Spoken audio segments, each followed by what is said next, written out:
दूसरी जगह कुरान ने कहा उन्ना लिबासुल लकुम व अंतुम लिबासुल लहुन, तुम तुम्हारी बीवियों के लिए लिबास हो, तुम्हारी बीवियां तुम्हारे लिए लिबास हैं।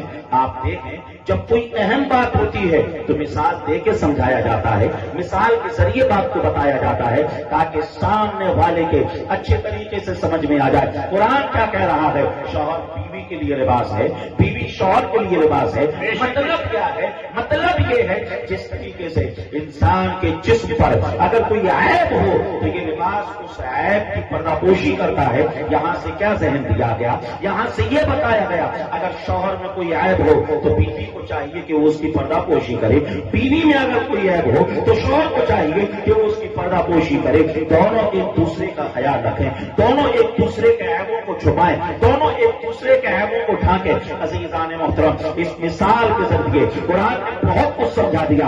आप देखें जब बच्चा छोटा होता है तो उसके लिए लिबास कौन खरीदता है? उसके लिए कपड़े कौन खरीदता है? उसके माँ बाप खरीदते हैं, उसके बड़े खरीदते हैं। जब बच्चा बड़ा हो जाता है तो वो खुद अपनी मर्जी का लिबास जाता है खरीदता है, खुद अपनी मर्जी से लिबास पसंद करता है, खुद खरीदता है। अगर वो बड़ा हो जाए और माँ बाप अपनी पसंद का लिबास लेकर आ जाए तो हो सकता है कि वो उसे पसंद ना करे, हो सकता है वो उसे लाइक ना करे, हो सकता है वो उसे दिल से न इस्तेमाल करे। अज़ीज़ान मोहतरम, यहाँ से इस मिसाल के जरिए कुरान ने यह भी समझा दिया जब बच्चे तुम्हारे छोटे हों, जब बच्चे तुम्हारे नाबालिग हों, अगर उस उम्र में तुम उनके रिश्ते करो तो तुम्हें इख्तियार है, तुम जहां तय कर दो। लेकिन अगर वो बड़े हो जाएं तो फिर उनकी मर्जी को भी तुम मालूम कर लो। एक जगह तुम उनसे पूछ लो कि